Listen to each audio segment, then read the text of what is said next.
दोस्तों, स्वागत है आप सभी का आपके अपने YouTube चैनल पर। बिहार लोक सेवा आयोग के द्वारा 3 सितंबर को लोक स्वच्छता एवं अपशिष्ट प्रबंधन संवर्ग में वैकेंसी निकाली गई है। ये जो पोस्ट है पहले 54 पोस्ट के लिए आई थी, अब पोस्ट की संख्या 6 बढ़ी है, जिससे अब कुल जो रिक्तियों की संख्या हो गई है वो 60 हो गई है। ये पोस्ट है assistant public sanitary and waste management officer का। तो ऑलरेडी ये जो पोस्ट आप जान रहे हैं कि ये पुराना वैकेंसी ऑलरेडी 2022 में आया था, बहुत चर्चित वैकेंसी थी। कारण कि एक तो इसकी सैलरी अच्छी है, ठीक है। दूसरी बात कि आपको मात्र एक बार एग्जामिनेशन देना है, उसी से आपका मेरिट तय हो जाएगा। ऐसा नहीं कि प्री होगा, फिर आप प्री क्वालिफाई करोगे तो फिर मेंस के लिए आपका एग्जामिनेशन प्रिपरेशन करना पड़ेगा। Then after you have to appear for the interview. तो ऐसे कोई इसमें कोई गुंजाइश नहीं है, ऐसी कोई इसमें प्रोबेबिलिटी नहीं है। आपको बस मात्र एक बार एग्जामिनेशन देना है, उसी से आपका सिलेक्शन हो जाएगा। लास्ट बार जो वैकेंसी आई थी करीब करीब इससे 3 गुनी वैकेंसी आई थी, और बहुत अच्छा मान के चलेंगे। 2022 का जो वैकेंसी था 2023 में बच्चों का रिजल्ट हुआ, और बहुत सारे अभ्यर्थी हमारे मार्गदर्शन में हमारे संस्थान से जुड़ करके रिजल्ट किए, फाइनल रिजल्ट किए। तो ये एक अच्छी वैकेंसी थी। अब रही बात कि इस बार की वैकेंसी के बारे में, मात्र 60 ही पोस्ट है, लेकिन इतना जान लीजिए आपको एक पोस्ट की ही दरकार है। आपको एक सीट चाहिए, आपको एक सीट पर ही नौकरी करनी है। तो आपके लिए वो जो सीट, एक सीट है, वो कैसे निर्धारित होगा, इसके लिए मैं थोड़ा सा इसमें आपको सिलेबस रिगार्डिंग डिस्कशन करने जा रही हूँ। ऑलरेडी मैं क्लास और नोट्स के बारे में अनाउंस कर चुकी है। 2022 में जब ये वैकेंसी आई थी, एग्जामिनेशन हुआ था, तो हमारे संस्थान द्वारा हमारे गाइडेंस में और कह सकते हैं कि हमारे माध्यम से बहुत सारे अभ्यर्थियों ने इस एग्जामिनेशन में लास्ट तौर पर अपना चयन करवाया है, ठीक है। और आपका इसमें इस वैकेंसी में आपका मुझ पर विश्वास और काफ़ी सपोर्ट रहा है। इस लास्ट बार की वैकेंसी में इस बार भी काफ़ी सपोर्ट दिख रहा है। तो चलिए हम लोग इसी सीरीज़ में बढ़ते हैं आगे। देखिए, आपके जो चयन का जो निर्धारण करेगा, है ना, वो कुल जो है आपको कुछ नहीं है, वो है आपको सिलेबस, ठीक है। पेपर 1 बहुत सारे अब स्टूडेंट लोग जानते हैं कि पेपर 1 जो है वो जीएस है, ठीक है। उसके बारे में हम लोग डिस्कशन कर सकते हैं बाद में, लेकिन आपको जो हम यहाँ पर इस वीडियो में जो जानेंगे वो बेसिकली हम लोग पेपर 2 के बारे में जानेंगे, ठीक है। पेपर 1 जीएस है, और वो जो आप लोग बीपीएससी का जो जीएस देखते हैं उससे थोड़ा हटके रहता है इसका जीएस, क्योंकि ये टेक्निकल पेपर है, ठीक है। ये टेक्निकल वैकेंसी है, तो उससे हटकर होगा। उसके बारे में बाद में समझेंगे। पहले हम लोग पेपर 2 के बारे में जाने जाए, क्योंकि आपकी जो उत्सुकता बनती है, बेसिकली मैं देखती हूँ बार बार कि आपको इस सेकंड पेपर के लिए उत्सुकता बहुत ज़्यादा रहती है, ठीक है, कि वो कैसा आपका सिलेबस रहेगा, पैटर्न क्या रहेगा। क्वेश्चंस आप प्रीवियस देखोगे तो आपको बहुत सारी चीज़ें समझ में आएंगी, बट मैं आपको यहाँ सिलेबस के माध्यम से थोड़ा बहुत गाइड कर दूँगी, ठीक है। थोड़ा डिटेल वीडियो है, थोड़ा ध्यान से देखेंगे, है ना। ध्यान से देखेंगे तो चीज़ें आपको समझ में आएंगी कि आपको कैसे तैयारी करनी है। क्योंकि देखिए, आप किसी एक विषय में ही पारंगत हो सकते हैं। आइदर आप केमिस्ट्री में होंगे, या फिर इन्वायरमेंट साइंस में होंगे, या फिर सिविल इंजीनियरिंग में होंगे, या फिर आपको पब्लिक हेल्थ इंजीनियरिंग में होंगे, या फिर आपको बायोटेक्नोलॉजी में होंगे, या आर्किटेक्चर में होंगे, या फिर हो सकता है आप टाउन प्लानिंग में होंगे। तो आपका किसी एक में स्किल्ड हो सकता है, बट आपका जो सिलेबस है ये आपको यहाँ पर देखेंगे तो आपको बहुत सारे सब्जेक्ट को टच कर रहा है, ठीक है। ध्यानपूर्वक थोड़ा सा देखेंगे। मैं पेपर 1 के बारे में आपको नेक्स्ट वीडियो में बता दूंगी, ठीक है। यहाँ थोड़ा सा लिखा गया है, देख पा रहे हैं कि आपको बेसिकली आपको साइंस रिलेटेड टॉपिक्स को यहाँ कवर करना है। तो मैं इसका ऑलरेडी नोट्स बना चुकी हूँ, और आपको डिटेल्स एनालिटिकल वीडियो बाद में बता दूंगी, ठीक है। हाँ, मेरे प्लेलिस्ट में आपको 2022 का जब आप प्लेलिस्ट जाएंगे तो आपको सब कुछ मिल जाएगा। उसमें आपको नोट्स के बारे में मिलेगा, आपको बुक्स के बारे में मिलेगा, आपको सिलेबस का और प्रिपरेशन स्ट्रेटजी मिलेगी, सब कुछ मिलेगी। बट क्योंकि ये 2025 की नई वैकेंसी है, कुछ नए अभ्यर्थी इसमें जुड़ रहे हैं, कुछ ऑलरेडी ओल्ड हैं, तो फिर से थोड़ा सा इसको रिफ्रेश करने के लिए मैं आपको सिलेबस को समझा दे रही हूँ। देखिए, सेकेंड पेपर जो है आपको यहाँ पर देख पाएंगे, unit 1 solid waste management, then after unit 2 municipal solid waste. उसके बाद आप आएंगे, फिर देखेंगे आप उसी में पेपर 1 में ही आपको 4 टॉपिक यूनिट मिलेंगे। मैं आपको पहले पहला यूनिट को ही दिखा देती हूँ। एक है सॉलिड वेस्ट मैनेजमेंट, जो कि आपको सब कैटेगरी 4 में बटा हुआ है, ठीक है। नंबर 2 है जो लिक्विड वेस्ट मैनेजमेंट, ये भी आपको मल्टीपल कैटेगरी में बढ़ता हुआ दिखेगा। इसमें भी करीब करीब मोटा मोटी 4 कैटेगरीज हैं, मीन्स 4 यूनिट्स हैं। देन थर्ड है हैजार्डस वेस्ट मैनेजमेंट, ये भी आप देख पा रहे हैं 1 2 3 आपको कैटेगरीज हैं, मीन्स टॉपिक्स हैं, ठीक है। देन आपका फोर्थ है waste management rules regulation and its compliances. Then आपको फिफ्थ यूनिट है environment impact assessment and environmental clearances, site authorization and consent to English and establishment and consent to operate from pollution control board of Bihar। 5 total major units हैं, then इसके सब other units हैं, है ना, सब units हैं। तो हम लोग सिलेबस को अगर हम देखेंगे, है ना, तो जो कि लास्ट बार इन्होंने बताया था कि हम लोग अपने जो विभाग की जो ये रिक्ति है समय समय पर इस पाठ्यक्रम को हम लोग चेंज करेंगे, आवश्यकता अनुसार संशोधित करेंगे। बट 2022 के एक कंपेरिजन में देखेंगे तो ये क्योंकि उस समय तो बिल्कुल ही नई वैकेंसी थी, तो इस बार ये सेकेंड बार वैकेंसी आई, तो इन्होंने कोई चेंजेस नहीं लाया है ना। लेकिन हाँ, ये नहीं कह सकते कि एग्जामिनेशन पैटर्न में चेंज करेगा या फिर एमसीक्यू जो क्वेश्चन पूछे जाएंगे उसमें कुछ चेंजेस करेगा। क्वेश्चंस वही होंगे उसी टाइप के, है ना, एमसीक्यू बेसिस का ऑप्शनल जो 4 आपको ऑप्शंस बेसिस क्वेश्चंस होते हैं वही रहेंगे। बट हो सकता है उसका आपको टफनेस अलग लगे, है ना। उस समय की जो वैकेंसी थी वो आपको मैं बता चुकी हूँ, इसे 3 गुना सीट्स थे। तो अगर उतने ही अभ्यर्थी आते हैं तो जाहिर सी बात है कि आपकी जो कंपटीशन होगी लास्ट बार से थोड़ी टफ हो जाएगी। ऑब्वियसली है, नंबर ऑफ कैंडिडेट अगर सेम रहते हैं बट नंबर ऑफ वैकेंसी उतनी नहीं होती, 1/3, दैट मीन्स कि आपका जो कॉम्पिटिटिवनेस जो है थोड़ा सा कॉम्पिटिशन बढ़ जाता है ना। चलिए बात करते हैं हम लोग फर्स्ट यूनिट क्या बोलता है, सॉलिड वेस्ट मैनेजमेंट। देखिए इसमें मल्टीपल टाइप की चीज़ें हैं, ठीक है, क्योंकि अगर मैं डिटेल में चलूँ तो इसको समझाने में मुझे 1 घंटे भी लग सकते हैं। बट इन शॉर्ट चलते हैं, है ना, कोशिश करते हैं हम लोग 15-20 मिनट के अंदर उसको वाइंड अप करने का। पहला जो टॉपिक बोलता है आपका, बेसिकली आप देखेंगे तो हद तक सिविल इंजीनियरिंग का पोर्शन कवर कर रहा है। कम्प्लीटली अगर हम देखेंगे तो इसमें सिविल इंजीनियरिंग इन्वॉल्व है, ठीक है। क्यों? क्योंकि इसमें आपको सॉलिड वेस्ट के बारे में बात की जा रही है, वेस्ट जनरेशन और उसके कॉन्सिक्वेंसेस के बारे में बात की जा रही है, ठीक है। उसके रिलेटेड जो प्लानिंग है उसके बारे में भी बात की जा रही है। इसके बाद आप देखेंगे यूनिट 2 जो है आपका, ये आपका म्यूनिसिपल सॉलिड वेस्ट के बारे में बात करेंगे, ठीक है। पहला और सेकंड टॉपिक में बस यही अंतर है कि उसी का पार्ट आपको यहाँ डिटेल्स में, है ना, सब कैटेगराइज करके दे दिया गया है। उसी से फिर आगे देखेंगे तो जो थर्ड यूनिट आता है वो आपको जो सॉलिड वेस्ट के बारे में कंप्लीट बात करता है। वो बेसिकली बात करता है कलेक्शन ऑफ सॉलिड वेस्ट, ठीक है, refuse collection system, commercial waste. यहाँ पे सब कैटेगरीज जितने भी हैं सॉलिड वेस्ट की जो कैटेगरी वाइज जो कलेक्शन होता है, कैसे कैसे कलेक्शन करते हैं उसके बारे में हम लोग बात करेंगे। इसके बाद कलेक्शन के बाद जो ट्रांसपोर्टेशन होता है, यानी कि इसको हम लोग जो ट्रांसफ़र स्टेशन को ले जाते हैं उसके बारे में यहाँ डिटेल्स पढ़ना है। यूनिट 4 जो है आपको उसकी प्रोसेसिंग के बारे में बात करना है, प्रोसेसिंग कैसे होती है सॉलिड वेस्ट की। एक तरह से आप देख सकते हैं कि यहाँ सॉलिड वेस्ट का जो फाइनल जो कह सकते हैं प्रोसेसिंग है वो आपको आ जाएगा, ठीक है। अब इसमें डिटेल एनालिसिस क्या है कि आपको सारे मेथड्स पढ़ने होंगे। यहाँ पे मेथड्स इन्होंने बता भी रखा है, आप देखेंगे सॉलिड वेस्ट मैनेजमेंट की जो बुक होती है उसमें आपको डिटेल चीज़ें मिल जाएंगी, ठीक है। सेकेंड टॉपिक होता है जो आपका लिक्विड वेस्ट मैनेजमेंट है। बेसिकली आप देखेंगे तो सॉलिड वेस्ट मैनेजमेंट के बाद जब आपका लिक्विड वेस्ट मैनेजमेंट आता है तो इसमें भी आपको पहले तो कैटेगरीज होते हैं ना कि कितने टाइप के लिक्विड वेस्ट मैनेजमेंट होते हैं, सारा इंट्रोडक्शन होगा, कैटेगरीज होगी, ठीक है, कहाँ कहाँ से इसके सोर्सेस हैं, ठीक है, और इसके अलावा इसका प्रोसेस क्या होता है, ठीक है, प्रोसेसिंग के मेथड्स कितने होते हैं, सारे मेथड्स को आपको पढ़ने होंगे। देन आपको थर्ड में आता है आपको हैजार्डस वेस्ट मैनेजमेंट। ये भी आपको पहले इंट्रोडक्शन होगा, ठीक है।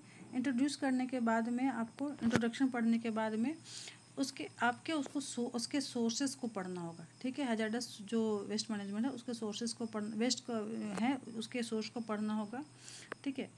सोर्स के बाद में आपको उसको कैटेगराइज कैसे करते हैं, ठीक है। कैटेगराइज करने के बाद में उसका जो कंट्रोलिंग होता है कैसे होता है, फिर प्रोसेस कैसे होता है, ट्रीटमेंट और प्रोसेस, ठीक है। कलेक्शन के बाद में जो ट्रीटमेंट और प्रोसेस का जो तरीका होता है उसको पढ़ना होता है।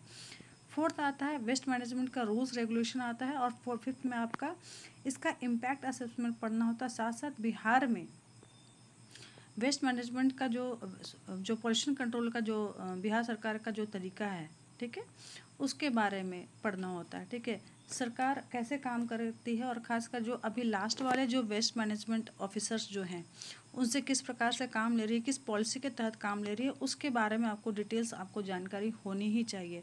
मतलब आपका काम कैसा होगा आगे चल के, उसके बारे में आपको पहले से ही पता होना है। तो इसके लिए आपको सारा कुछ आपको सिलेबस में आपको पहले से कवर कर लेना है। अब देखिए, ये तो मैं पढ़कर शॉर्ट में समझा दी हूँ, ठीक है, बहुत ही शॉर्ट में मैंने बताने की कोशिश की है। लेकिन यहाँ पे क्या है, आपको बेसिकली आप देखोगे तो आपका जो सिविल इंजीनियरिंग और इन्वायरमेंटल इंजीनियरिंग और बायोटेक्नोलॉजी, इन तीनों के जो मेजर पोर्शन है आपको यहाँ पर कवर करने हैं इस सिलेबस में। ठीक है, अगर मैं टेक्स्ट की बुक के बारे में बात करूँ, अगर बुक या फिर जो सिलेबस अकॉर्डिंग बुक के बारे में बात करूँ, तो मैं 4-5 बुक ऑलरेडी लास्ट ईयर 2022 में बता चुकी थी। उन सारे बुक्स को अगर आप चाहेंगे तो जो पुराने स्टूडेंट हैं तो वो अगर दोबारा रिवीजन करेंगे, तिबारा रिवीजन करें, तो हो सकता है आप कवर कर लें। बट यहाँ पर आपको ये चीज़ देखना होगा कि कितनी रिक्वायरमेंट है ना, और कितना आपको प्रिपरेशन करना है। लास्ट ईयर का क्वेश्चन जो आप देखेंगे तो आपको ये देखने को ज़रूर मिलेगा कि पांचों पोर्शन से क्वेश्चन बहुत अच्छे तरीके से आए थे। क्वेश्चंस कितना है, यहाँ पर क्वेश्चन नंबर ऑफ क्वेश्चन के बारे में भी बात करेंगे। तो 125 क्वेश्चन है, ठीक है, और मार्क्स कितना है, ये थोड़ा अलग टाइप का है ना, आपको दिख रहा है कि 100 मार्क्स के 125 क्वेश्चन होंगे। मतलब 100 मार्क्स में ही आपको 125 क्वेश्चन को सारे सॉल्व कर लेने हैं। ठीक है, सारे क्वेश्चन का आपका जो वेटेज है इक्वल ही होगा। और सबसे बड़ी बात कि आपका जो सिलेक्शन का जो कह सकते हैं पूरा दावेदारी या फिर पूरा लोड होगा इसी पेपर पर होगा।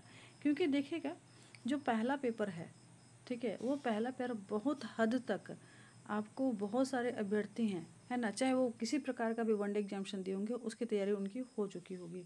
सेकंड पेपर बिल्कुल ही हटके है, और ये सिर्फ कह सकते हैं कि जो केमिकल इंजीनियरिंग हो गया या फिर बायोटेक्नोलॉजी हो गया या इन्वायरमेंट वाले हो गए या फिर अदर सब्जेक्ट वाले हो गए, टाउन प्लानर वाले हो गए, ठीक है, या आर्किटेक्चर वाले हो गए, उनके सिलेबस में ये कहीं ना कहीं partially, not completely but partially जो है वो आ चुका रहता है, आता है, पढ़ाई भी किया होगा आपने।